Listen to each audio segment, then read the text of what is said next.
cheated him. And from then on, this young man hated God, hated God's people. Because of that one believer's shameful act, this man didn't accept the Lord. He refused God. He wouldn't go to church. Many times Kenneth Copeland's mother used to minister to him, talk to him about God, he would just smile. Years passed by, he would never enter a church because of the shameful act of one believer. And then, because of their prayers on his deathbed, he accepted Jesus. Because God honored their prayers and he accepted Jesus. How would a shameful act like this be acceptable before God? And so it is very important that, and another time Kenneth Copeland was invited by a minister to preach in a church, and he said that, brother, my church is very dry and we are praying for the anointing of God to come, and we are praying for a move of God, and please come and preach in our church, and we will give whatever offering we have, we will give it to you, and all that. And ministers of God, full-time ministers, they live on the offerings that are given by others. We have to, the Bible says, do not muzzle, I don't know the exact word, don't take advantage of a minister. We have to pay them for when they come and preach. So he went and preached. The moment he said the first word is that there was a mighty move of God, the anointing was flowing, healing was taking place, deliverance was taking place, and then the people started running and giving their offerings. And when the offering came, the minister said, brother, we didn't receive much. So he was thinking of the bills he has to pay. That's the situation at things. When I receive this offering, I have to think of the bills. That is the situation at things. But then he has to be a man of his word. He should have given the whole offering. But what happened? He didn't honor the man of God. What happened? Within a few months, his church dried up and he lost his ministry and he went out of ministry. So whatever we do, our yes should be yes. In whatever we do, we have to be honorable people of our word. No matter what happens, we don't change our word. Man of your word, woman of your word. If you say something, that's it. And we've always been compromising too. And many times we are faced from the morning till evening, every day, we are faced with situations where we can compromise. We can make compromises. And from the bank, when you go to the teller, when the teller gives you extra change, whether you should go back and give it, or whether sometimes you think, oh, it's so difficult now to find a parking and to park and then to go and give it, whether you would do that. From that time till night, you have lots of decisions to make. And for me, in my office also, there were many opportunities, for me to compromise, because when we do our work in the office, what happens is that every day when we do a transaction, we get transaction tickets, and we collect all the transaction tickets, and at the end of the day, we get a report. So we have to match this transaction ticket with the report. So on the 24th of last month, I had done a lot, so it's very difficult to match each one of it. So, and I was very tired, so I told my manager that I have signed everything, but I have not matched. He said he will match and check it. And I went home, and he checked and he found that there was not one transaction ticket was not there. So he could have taken a print, but he forgot to take the print. The next day he will not get the print. So next day when I came and I checked it again, I couldn't find one transaction ticket. He said, oh my goodness, I forgot to take the print. And I said, okay, then it's already done, okay? So I said, okay, then I'll make something exactly like this. So I went on Word and I made it exactly like that. And he said, okay, oh, this is exactly like this, fine, it's good. Nobody will be able to find out. The moment he said nobody will be able to find out, that's when it hit me. This is wrong. I thought like it's already done, so we can put this, it's a computer printout. That's when it hit me. From then on, my mind, I couldn't concentrate on my work because I always want to please God, and I couldn't concentrate on my work. Then I took that paper and I wrote, duplicate, printed from the computer.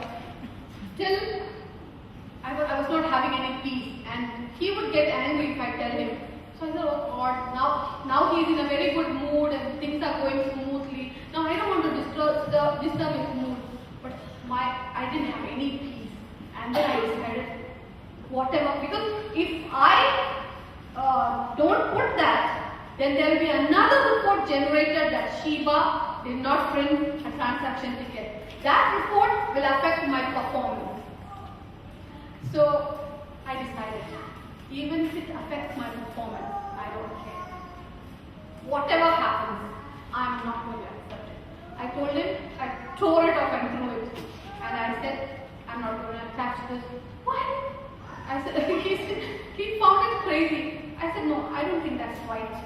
And I attached the statement. The peace of God came over me. And in the next day's report, it didn't come.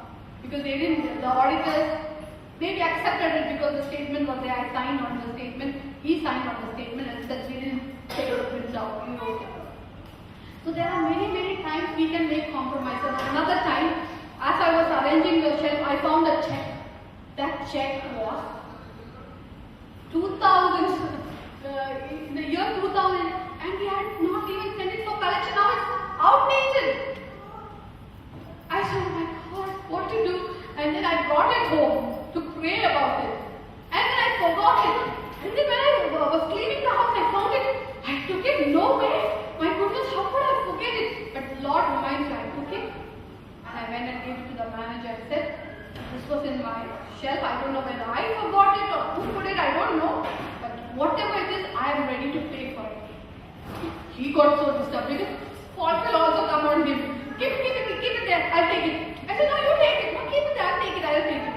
So I kept it there, and I believe he took it. After about 6 months, again when I was cleaning, I found it. I went to the bigger manager. I said, here, I gave it to this manager. He will not accept it. This is the check. I am ready to pay. Whatever it is, in pound sterling, I am ready to pay. Or do I have to go to the head of the department? I am ready to pay. This meant I can even lose my job for keeping this check for such a long time. I went and that manager told me give it to him, and he took it, and he took it from my hand. He said, okay, now don't worry about it, I've taken it. Now I don't know what he did with it, but I went to all the managers and everyone, and nobody was ready to accept it, and I did my part, and he took it. But then many times we can make all these compromises. Tear it and throw it, nobody will know. So it is very important that we do not compromise, because I have seen that when you walk in such things, whenever anybody comes against you, God will stand up for you. There are managers, people who have come against me, and God has had instantly transferred them, and and they have left the company, and many things have happened in my life because we stand for the truth. So it is very important that we stand for the truth. Many times we write lies on our CV. On biodata, we write lies about the experience you have. We may have experience certificates with lies on it. You wouldn't even have worked. People say, just get from that company. In India, there are lots of companies who are ready to give you experience certificate. That will never be an honorable act before God. God will never see it. Without any experience. When I came here, I only had experience of working in South Africa as a teacher. And they said, oh, if you have to work in a bank and all, you need to have experience. There were lots of people ready to give me an experience certificate. He said, no, we will not accept any experience. With this CV, if they are going to accept me, let them accept me. And God gave me a very good job in a bank with that CV. And many times when Arun was working in Modi Xerox in India, they said that they can take this trip and they will give you tickets. So everyone, they give the dummy tickets and they take the money. We didn't take it because dummy ticket means you're proving that you've already gone. We didn't go and we didn't take it. And people, it's like those days it was like 30,000, 25,000, 30,000 rupees and you're just losing it. But then in spite of all that, God will honor us. So it is very important. And many women the other day, they were interviewed for doing abortion. And they were asked, why did you do this abortion? And one lady said that I did abortion because if I got a scholarship and that college will not accept pregnant women, that's why I did abortion. Another lady said, I just got a job and if they know that I'm carrying, they will not accept me, so that's why I did this abortion. These are not honorable acts before the Lord. Even if you don't get the job, even if you don't get the scholarship, you go on doing this honorable act and God will give you the job. It is very, very important that we walk in those things. And Proverbs chapter 21 verse 21.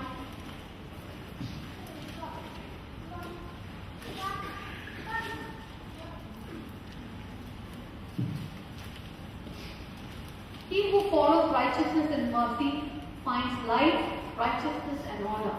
He who follows righteousness and mercy finds life, righteousness and honor. So if you would follow the word of God, if you would follow God, you will find what? Life, righteousness and honor. And the honor that comes from